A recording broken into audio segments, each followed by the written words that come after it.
It's car con carne.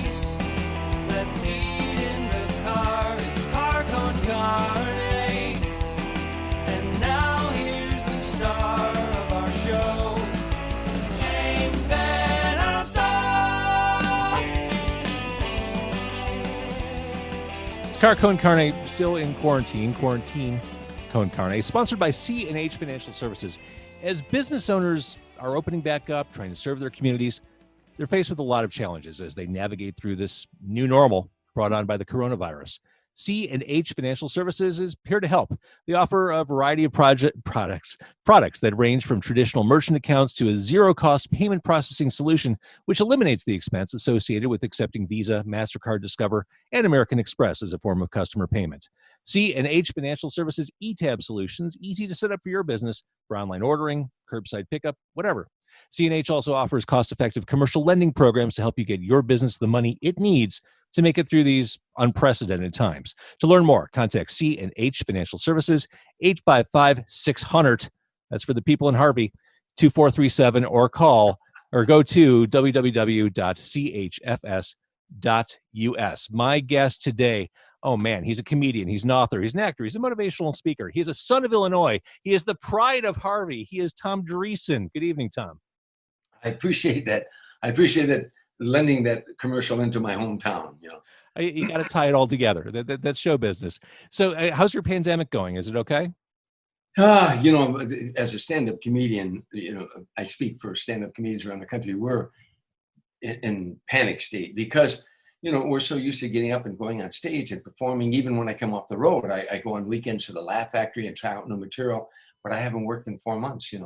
I've been doing, this book sale and stuff like that, doing a lot of interviews. And I even did a Zoom thing called The Man Who Made Sinatra Laugh. And I did like almost 2 hours of stories about Frank Sinatra and myself and what it was like touring, on the road, answering questions from the people. But other than that, this is very difficult for us being locked in like this, I'm sure. And that painting right behind you on your Zoom background of you and Frank, that's stunning. That is just a gorgeous looking painting.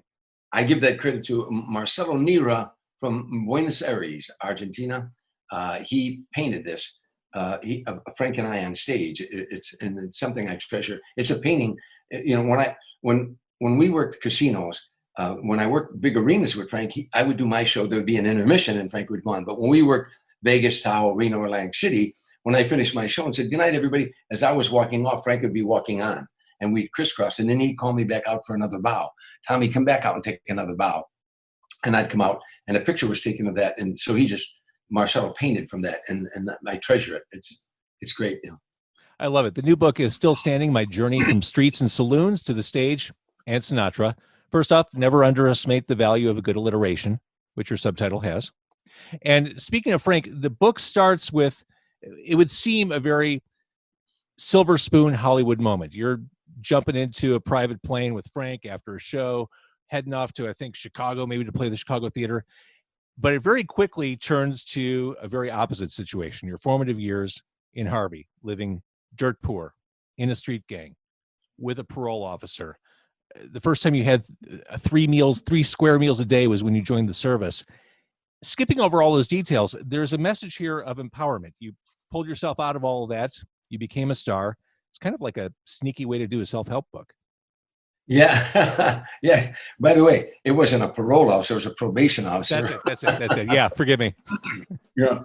Yeah. When I wanted to go in the Navy, I dropped out of high school when I was 16 years old, and I worked in bowling alleys, setting pins, and I started running with a real tough crowd and gotten in street fights. Nothing I'm proud of, but it's just what it was in that era, that time, and I had 8 brothers and sisters. We lived in a shack. I shined shoes in taverns. I set pins in bowling alleys. I caddied in the summer, to help feed my brothers and sisters. But I started running wild. And at age 17, I went in the Navy. But the recruiter thought it was a slam dunk. But then the probation officer, John T. Lane from Chicago, decided he wasn't going to let me go in. He was a real mean guy, real tough guy. And it took some persuading, but the recruiter finally talked him into it.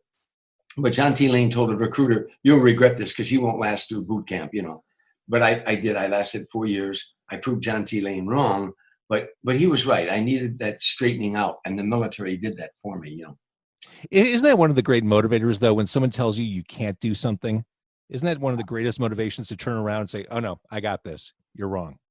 Yeah, well, and one of my favorite, when I give motivation speeches now, as you pointed out, but one of the things I point out to people that sometimes, that Sidney Poitier, when he received the Academy Award, it was such an incredible moment. I'm paraphrasing, but he basically was holding that Academy Award, and he said to the audience, what a marvelous moment this is.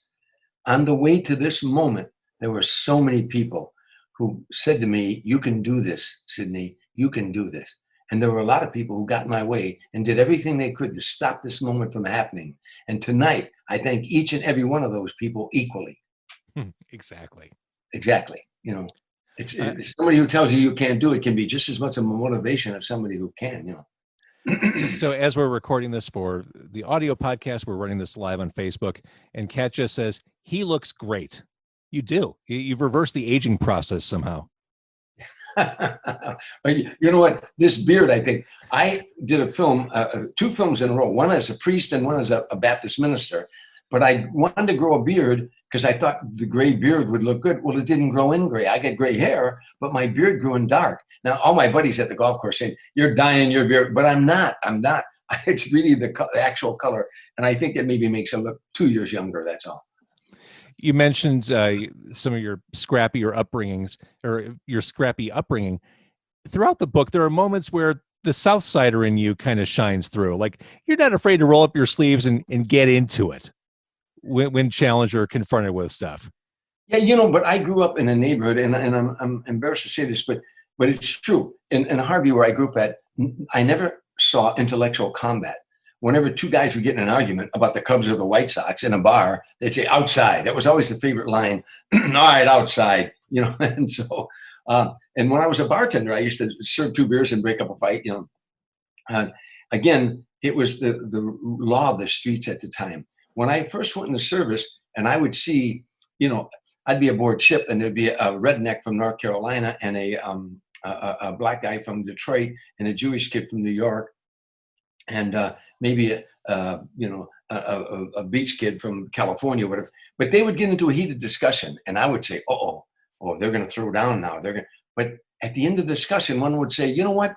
I got to think about what you just said. I never heard that, but let me think about that. And I thought, wow, I've never seen people get into intellectual combat. You know, it's always physical where I grew up at. So I had to learn through the years to hold back that. I'm Irish Italian, to hold back that temper of mine. You know, once in a while, if people take advantage. You know, I'm an easygoing guy. I'm a motivational speaker, but I don't like being pushed around either, or being taken advantage of by someone trying to bully me. You know, verbally or physically. Well, I'll be very polite with you, and I wish social media behaved the way people did in the way you just described. It seems like discourse and mutual respect is completely shot these days. I saw something last night. Candace Owens, a black woman, very conservative, with Lesson Hill. Oh, I think of his name in a minute, but a black liberal, and they went together. They went at each other for an hour and 40 minutes, not arguing, not talking over one another, but just, it was a wonderful, wonderful debate. I remember years ago, Gore Vidal and William Buckley Jr., a guy named David Susskind, would have him on TV, and they would debate. One would speak about liberals, one would speak about conservatives, and at the end they would shake hands. I wish those days would come back. A lot of what you talk about in this book, and certainly you talked about it in Tim and Tom, confronting racism before before stardom, certainly during it. Is it insanity to you that we're still having the same conversations today, decades later? Unbelievable.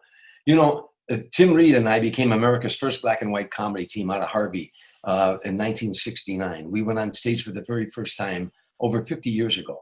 And there were riots. And if you remember, at that time, the African Americans were rioting in every major city, feeling disenfranchised from the system. And Vietnam War was raging. I had just gotten out of service, and students were protesting. And there were cities burning down, including one of the largest riots in the country was in Harvey, Illinois. And they burned several blocks. And the community has never really quite recovered from that. But in the middle of all that, Tim and I were going across America trying to make people laugh. There were no comedy clubs in those days. So we worked all black clubs in the North and South and all white clubs in the North and South. Where I'd be the only white guy within 3 or 4 miles, and Tim would be the only black guy in the white neighborhoods. But we persevered across the country. But I always say, once upon a time in America, there was a young black man and a young white man who were so naive and so idealistic. They honestly believed if they could just get people to sit down and laugh together, maybe they could live together. And so we didn't preach, but anywhere there was racial tension, we went there. We did colleges and we did high schools. We did 11 prisons in 1 year, and we just were trying to make people laugh. And I'll close this part of it with this story. To my grave, I will always be humbled and honored by this. Tim and I will say the same thing about this. I can't tell you how many places we went to do shows that afterward, a black kid would come up and say, you know what, I've got a white friend that I like to reach out to, but if I do, the brothers are going to wear me out. But after watching you and Tim tonight, I'm going to reach out for my white friend. Then a white kid would come up and say, I got a black friend, and I want to reach out to him, but if I do, the white guys are going to call me names or give me a bad time. But after watching you and Tim, I'm going to reach out to my black friend. That meant more to Tim and I, and it does to this day, than any award you could possibly bestow upon us.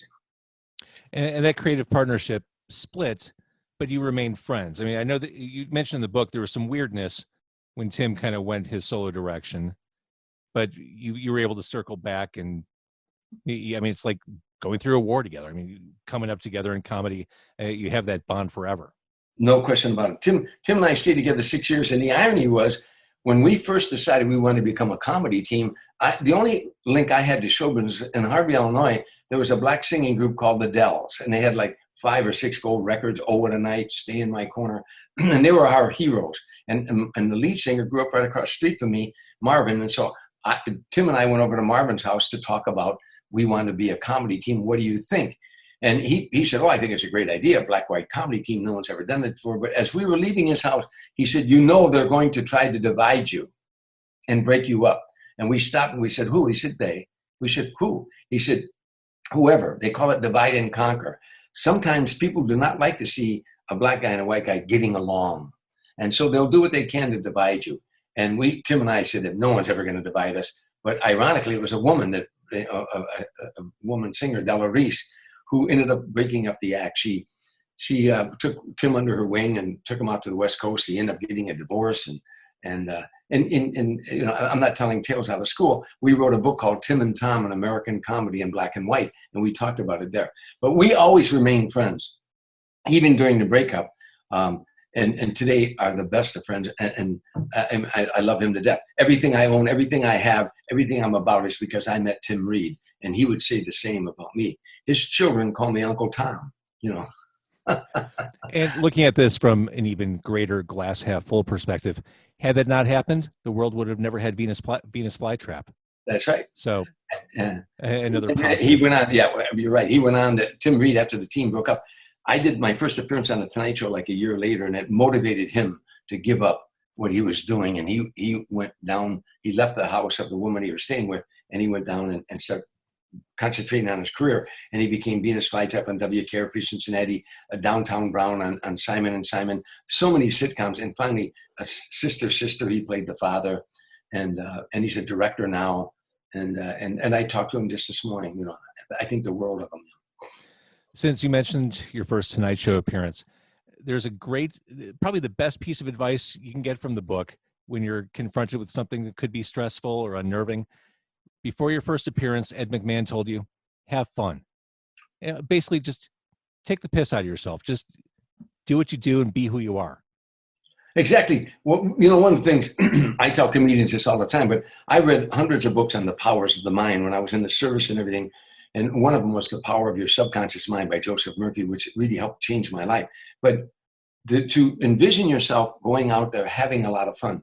A lot of people get stage fright because when they start thinking about public speaking, they think of all the things that will go wrong. And then their hands start to sweat, their heart starts to pound, because the subconscious mind doesn't know the difference between truth or fiction. It only knows what you program into it, and it works off of images. So when you see yourself out there not doing it, the subconscious mind said, that's what's happening. I would always do the opposite. envision myself scoring out there, relaxed, having a lot of fun. You know, I would, every time I got a negative thought, I would replace it with a positive thought. However, that being said, the first Tonight Show, there is no describing the pressure. Everywhere you went in America in 1975, people say, what do you do for a living? You say, I'm a stand-up comedian. The next question out of their mouth was, oh, yeah? You ever been on Johnny Carson? And if you hadn't been on Johnny Carson, in the eyes of America, you just weren't a comedian. You might want to be one. You might going to be one, but you weren't one now. So the pressure was enormous. 26 million people watched that show in those days. One appearance on that show, Freddie Prinze got a sitcom the next day. Right. I did one appearance on The Tonight Show. The next day, CBS signed me to a development deal. A guy named Lee Curlin was watching that show, and from New York, from CBS. I was in the unemployment line with a wife and 3 kids the day before, and the next day, my whole life changed. I never stopped working from that night, and I did 61 appearances on The Tonight Show. But to describe to you, they come and get, first of all, when I finally got The Tonight Show, I got bumped 3 times. Every time I went there, they ran out of time. 3 times in a row. So you're ready. You're prepared. You're ready. It's go time. This is it. This is my moment. And then it's like Lucy taking the football away from Charlie Brown. Exactly. They put you in makeup. You go up to your dressing room. They call you down to your dressing room. You go to the green room. You're waiting, and they say, we ran out of time. You go home a week later. You come down. They put you in makeup. You go up to your dressing room. You come down. They ran out of time. 3 times in a row. On the 4th time I went there, I'm in the makeup room, and Fred DeCordova, the producer, came in. And he said, I got bad news for you. I said, what? He said, you're going on tonight. now you get a lump in your throat. I'm behind that curtain. They do that long walk from the green room. They come and got me from the green room. And Bert Convy was singing at the time. Carol Burnett was on the show too. And they take that long walk. Now, when I became a veteran of the Tonight Show, everybody backstage, the stage hand says, hey, Dreesen, how's your Cubs? Hey, how's Chicago? You been to Chicago? They all talk to you. But that first time when you're walking that long walk, they turn their back and they whisper. It's his first time. It's his first time, you know. They put you behind the curtain.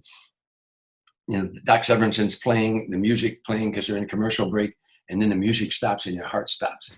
26 million people are about to see you. And not only that, my mother had everybody in Harvey, Illinois back there. So my mom, I can't even go home. And you hear Carson say, we're back now. And I'm glad you're in such a good mood tonight because my next guest is making his first appearance on The Tonight Show. That one beautiful line from Johnny Carson. Thank you, Johnny. I'm glad you're in such a good mood tonight. He warmed him up for you. Oh, yeah. And you walk out and into that, they open the curtain, Tom Dreesen, you walk out there, and now the bright lights hit you and you can't see the audience and you hit your mark. And I did a joke and I got a laugh. And I did another joke, it got a laugh. I did another joke. And then I heard Johnny Carson and Ed McMahon laughing. And now, anyhow, I got like 8 applause. I closed with saying, you've been a wonderful audience. Show business is a tough life. This is my first appearance on The Tonight Show. Show business is a tough life. So if you like me, just if you like me and you're Protestant, say a prayer. If you're Catholic, light a candle. If you're Jewish, somebody in your family owns a nightclub. Tell them about me, will you please? And I walked off, you know. And you couldn't tell that joke today. Why couldn't I? I think the Jewish thing might be insensitive. I just told that joke to a Jewish audience about a week ago, and they thought it was hysterical. Oh, there you go. Other guys said, Caballero. So compare, if you can. I get the enormousness of Johnny and The Tonight Show. I'm of a later generation. I grew up on Dave. And Letterman to me he defined how I understood late night television. What was it like doing Dave's show? Well, first of all, he was my buddy. We started out when he was brand new. He saw me come off the stage at the Comedy Store his first night in LA. And he met me in the parking lot. I'll tell you a funny story. He says to me, he calls me, so we've known each other for years, anyhow, for 45 years. He said to me the other day, Tom, every time I do an interview or you do an interview, you tell people and I tell people how we met. You came off stage. I was in the parking lot. I said, great show, Mr. Dreesen, a great set. I enjoyed it. And I said, oh, what's your name? You said, Dave. And we became friends. I said, yeah. He said, well, it's boring. It's a boring story. I said, well, that's how it happened. He said, I don't care. It's boring. From now on, tell people that you were on stage. You came off stage. I was in the parking lot and I stole some material from you and you beat the hell out of me in the parking lot.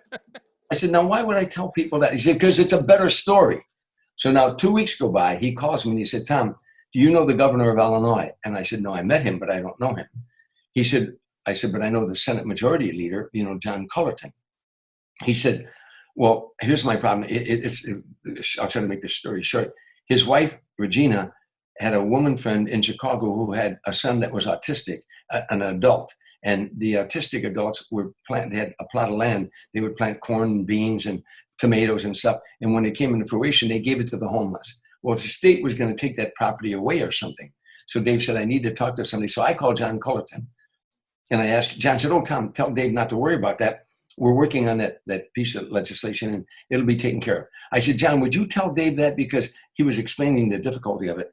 And he said, but we're going to get it done. I said, yeah. I said, I'm going to have Dave call you. I said, oh, John, do me a favor. When Dave calls you, tell him that you're going to help him. And the only reason you're helping him is because Dreesen beat the hell out of you in the parking lot of the Comedy Store. He said, okay. 10 minutes go by, my phone rings. It's Dave. I go, hello. He said, didn't I tell you it's a better story? I told you that's a better story. That's amazing. You mentioned joke theft. This is something that I thought was particularly memorable in your book. I guess it's something as a fan I just never thought of, but the idea that comedians steal other comedians' jokes. And you talk about a situation where Robin Williams repurposed one of your jokes on a Mork and Mindy episode. I've got to think, as bad as it might have been when you were coming up in the YouTube era for comics, it's got to happen more than we realize. Oh, it's terrible. You know, jokes that I did, that I wrote, original jokes. When you did the Tonight Show, you had to do a new 6 minutes every time you did it. Johnny didn't want you doing two guys going to a bar jokes, not jokes. He wanted you to do monologues of original material. So I was in a constant state of writing fresh material. Well, I would go on the Tonight Show, and it would air at 11:30 that night. Writers would send it into disc jockeys all around the country. Guys would sell my jokes sometimes to Lubbock, Texas, to Chesterfield, Ohio, morning drive guys and stuff like that. So you couldn't do anything about that. And to this day, you can't.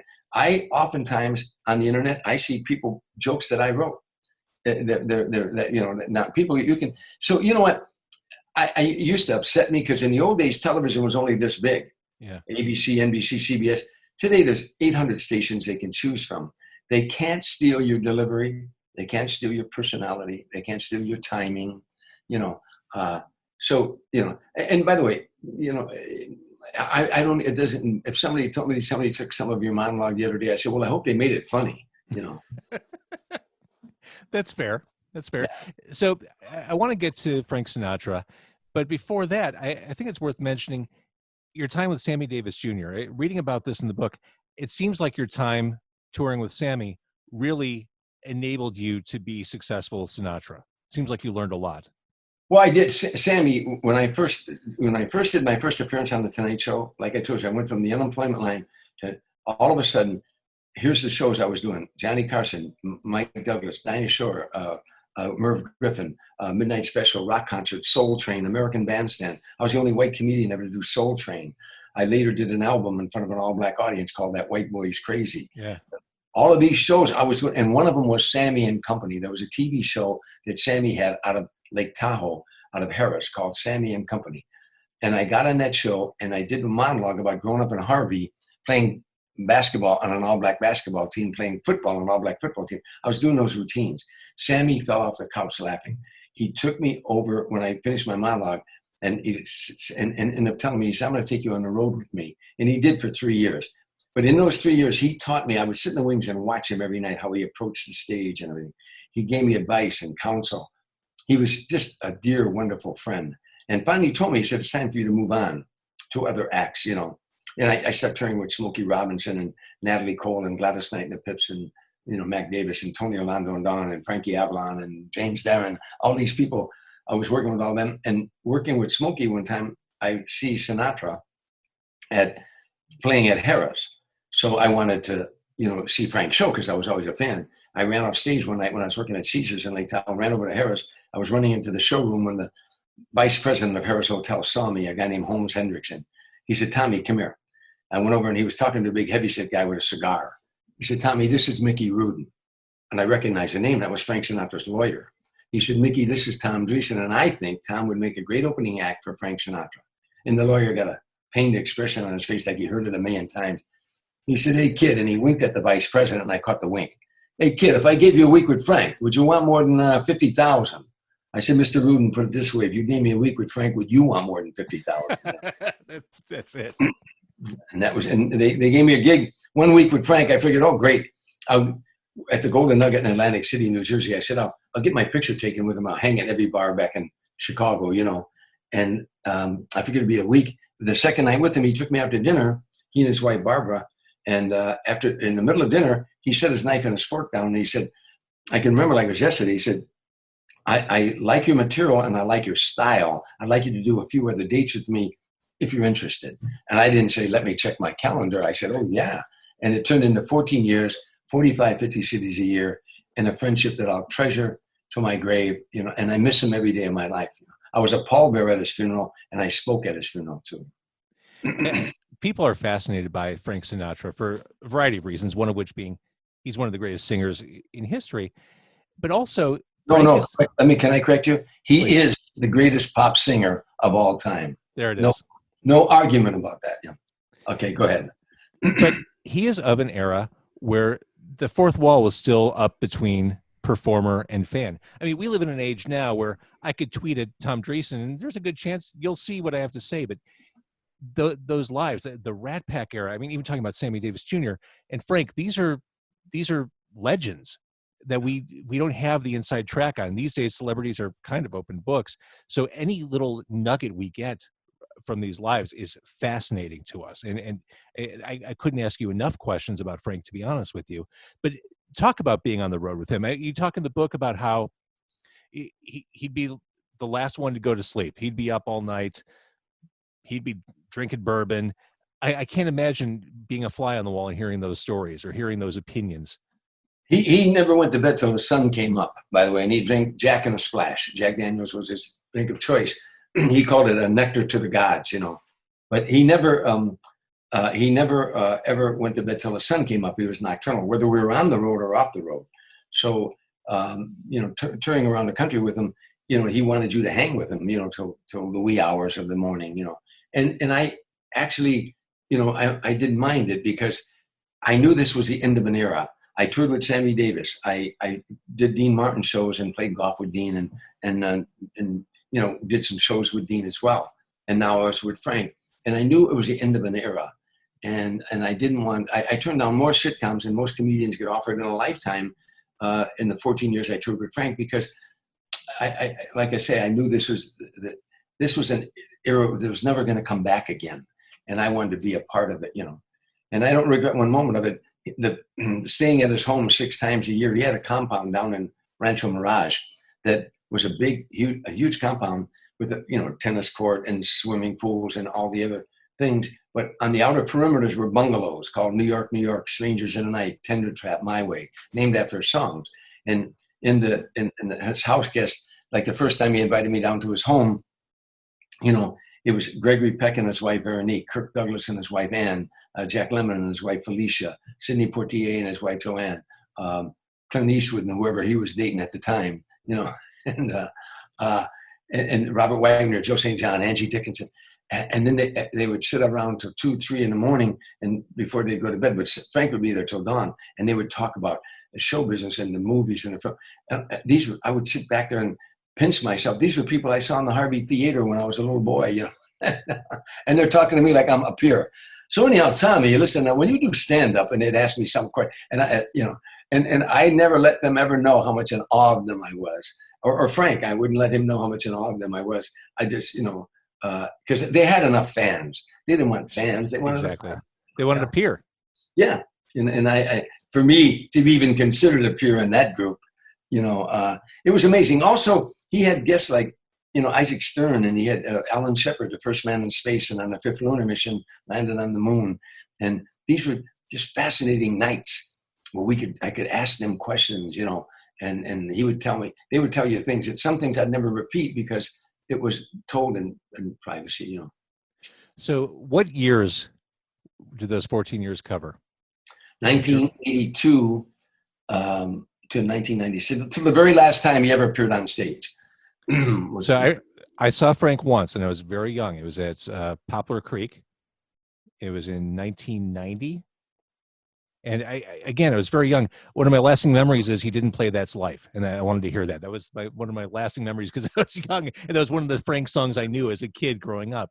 But I remember even as a kid realizing I'm lucky to be here. Like this is something special, and it was cross generational too. I remember like there were college kids there were grandparents there. That was really cool. That spoke volumes to me.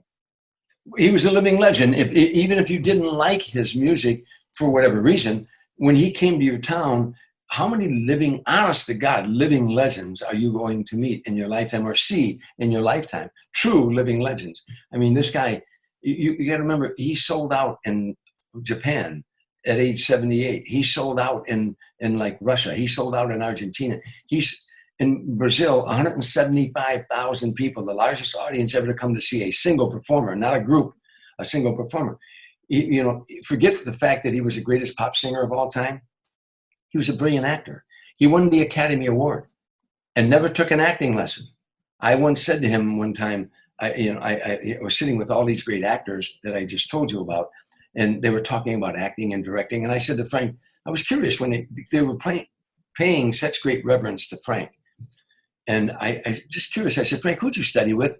Because I studied acting. Everybody tells you who they studied with. I was curious who he studied with. I said, Frank, did you study acting? And Gregory Peck grabbed my arm. He said, acting lessons would have ruined him. He was a diamond in the rough you didn't fool with. This guy won the Academy Award, and From Here to Eternity, he should have won it in The Man with the Golden Arm. What about the movie Suddenly, where he played an assassin? What about the movie Manchurian Candidate? Oh, yeah. That's why Frank was so phenomenal. When you gave Frank a song, to him it was a script. What did the writer feel the night the writer took pen in hand? He would immerse himself in that lyric and become that lonely guy in the bar whose woman left him and he's never going to find love again. And you felt that. You felt that. And the joy of his songs. Come fly with me, let's fly away. He was one of a kind, and there was never one like him ever before in the business, singer. He danced with Gene Kelly, for God's sake, Now I want to rewatch Manchurian Candidate. It's been a while. That's an all-time classic. Oh my gosh. The book, the new book, it's out now. It's called Still Standing, My Journey from Streets and Saloons to the Stage and Sinatra. He is the pride of Harvey. He is Tom Dreesen. Before I let you go, are you excited by the prospect of baseball coming back end of the month? Yeah, by the way, you can get the book on Amazon because everybody says, where can you get the book? Just go to Amazon. It'll be at your house in 2 days. They're amazing, Amazon. Oh, yeah. The book is doing real good. Yeah, there's a chapter in the book about the Cubs and about me being bat boy for the Cubs when I was a grown man. Jim Fry let me be bat boy every year for like 3 or 4 games. But there's something about, baseball that just brings us together. You drive into a neighborhood in Chicago, you come to a stoplight, and there's a ballpark on your right. And you walk into this Wrigley Field, oh my God, and you're going to sit in a seat that your great-great-grandfather sat in, that your great-grandfather sat in, that your grandfather sat in, that your father sat in, that you're sitting in, your son was sitting in. And you're all going to watch the same game.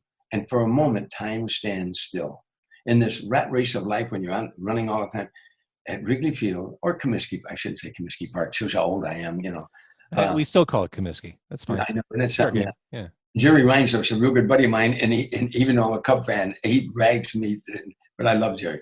But anyhow, my point is that we're all in a hurry in life, but when you go there, time stands still. We're going to watch the same game that our great grandfathers watched, and it's just the baseball that we can't go to a ball game now. It's awful. I wish there was something we could do about it. I don't think, be honest with you, I hate to be I'm a positive guy. I don't see how it'll ever be the same. We're going to have to wear masks. Even say they find a cure tomorrow and everybody's vaccinated. People have become OCD all around the world. They're not going to want to sit in crowds again. People are going to be uncomfortable bumping shoulders with someone they don't know. Right. And in comedians, we need that audience there to get our electricity going, to get my energy out to the audience and back, and out to the audience and back. If you put 5 over here and 5 over here and 9 over there, I'm sorry, we can't create that energy that we need. I can do it, but it doesn't work as good. And the same way in ballparks, I really worry that it's going to take a long time before we get back to normal again. Although I have to say, even if you're not in the ballpark, there's something I don't know, reassuring or comforting, knowing that if I'm having a bad night or I've got nothing going on, I could turn on TV and just check out for 3 hours and just sit and watch the ball game. I find that very relaxing. You're right. It's a great escape, isn't it? It's entertainment, and it's a great escape.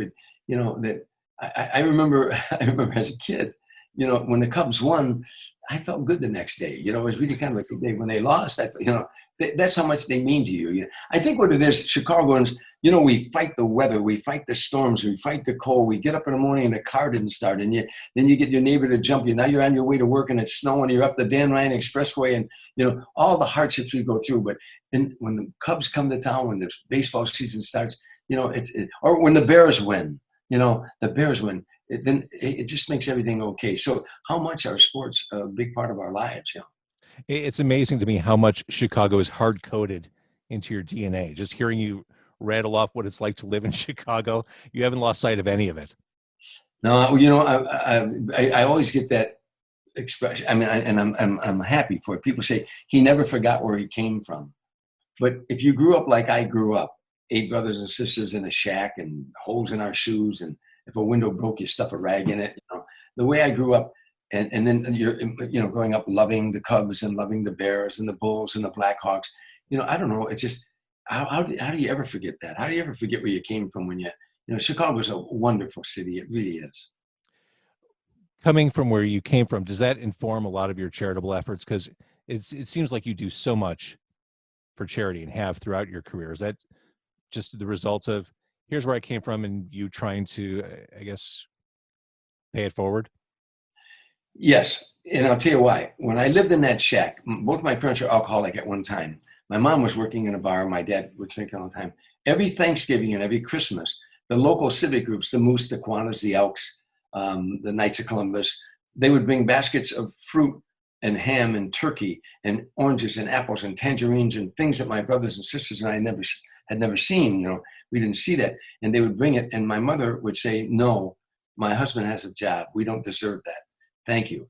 And us kids were trying to get around the door to get at all those goodies. But she made a point that I never forgot. She's right. He had a job and he should have been taking care of us. And the other thing, it wasn't the government bringing us food. It was people helping people. That's what Americans are about. If you get out of their way, they won't let their neighbors starve. The churches, the civic groups, that's what America's about.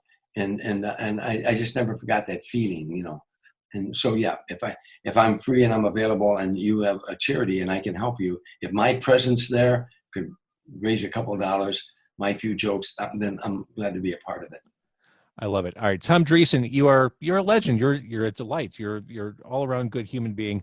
The new book is still standing. My Journey from Streets and Saloons to the Stage and Sinatra, available on Amazon. If you want, you can read it tonight. Get it on Kindle. That's what I did. Just well, thank you. A helpful hint. And I want to thank everyone who's been watching on Facebook Live. I'm going to kill that stream now. And thank you, sir. You're welcome. Thank you so much. I really enjoyed the interview.